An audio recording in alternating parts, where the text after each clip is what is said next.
Monsieur le Président de l'Assemblée nationale, Monsieur le ministre du Travail, de l'Emploi et des Relations avec les institutions, honorables députés, mes chers collègues. Monsieur le procureur général près la Cour d'appel de Dakar m'a transmis le procès-verbal ou les procès-verbaux relatifs aux enquêtes à la suite du rapport de la Cour des comptes sur le fonds Covid et une note y afférente.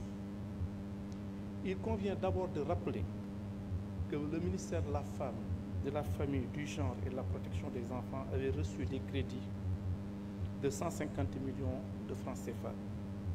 Le rapport a souligné que les justificatifs de dépenses supposées avoir été réalisés d'un montant de 36 147 500 francs étaient les mêmes que ceux qui avaient été produits pour les opérations de la Caisse Aide et Secours. Sur ce point justement, le rapport précisait que les aides et secours avaient été versées à des personnes ayant les mêmes prénoms et noms, avec des numéros de carte nationale d'identité similaires et parfois les mêmes adresses, pour des montants différents évalués à la somme de 52 223 300 francs CFA. Entendu par les éléments enquêteurs, le directeur général de l'administration et de l'équipement d'âge a révélé que certains de ces supposés bénéficiaires étaient en réalité des fournisseurs. Il a en outre indiqué qu'une autre partie de ce montant, s'élevant à la somme de 22 307 300 francs CFA, avait été distribuée à titre d'appui financier au profit des agents du ministère sur décision de l'autorité, sans autre précision. Relativement toujours à cette caisse d'avance, la Cour des comptes avait révélé que l'utilisation d'un montant de 4 828 700 francs n'avait pu être justifiée. En conclusion, la Cour des comptes a retenu que le DAGE s'est retrouvé dans l'incapacité de produire des pièces justificatives des dépenses effectuées par le ministère pour ce montant de 52 223 300 francs CFA.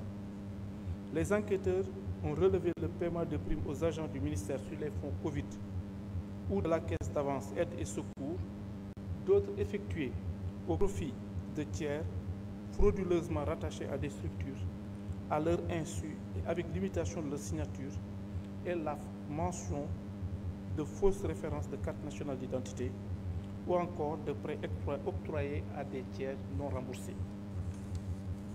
Le DAGE a déclaré avoir toujours agi avec l'aval écrit, parfois verbal, du ministre Salimata Diop pour effectuer les décaissements. Il reconnaissait avoir usé de fausses décharges confectionnées par le chef du bureau de suivi de la DAGE pour justifier des dépenses non répertoriées, mais qui avaient en réalité été exécutées sur instruction de son ministre. À la suite de l'enquête préliminaire, une information judiciaire a été ouverte à l'encontre de plusieurs personnes. En ce qui concerne l'ancienne ministre Salimata Diop, devenue députée, il y a lieu de relever qu'il ressort de l'article 51 de la Constitution qu'aucun membre de l'Assemblée nationale ne peut, pendant la durée des sessions, être poursuivi ou arrêté en matière criminelle ou correctionnelle qu'avec l'autorisation de l'Assemblée nationale. Le membre de l'Assemblée nationale ne peut, hors session, être arrêté qu'avec l'autorisation de l'Assemblée nationale, sauf en cas de crime ou délit flagrant ou de condamnation pénale définitive. C'est au regard de toutes ces observations que la levée de l'immunité parlementaire du député Salimata Diop est sollicitée pour que des poursuites pénales puissent être initiées à son encontre. Je vous remercie de votre attention.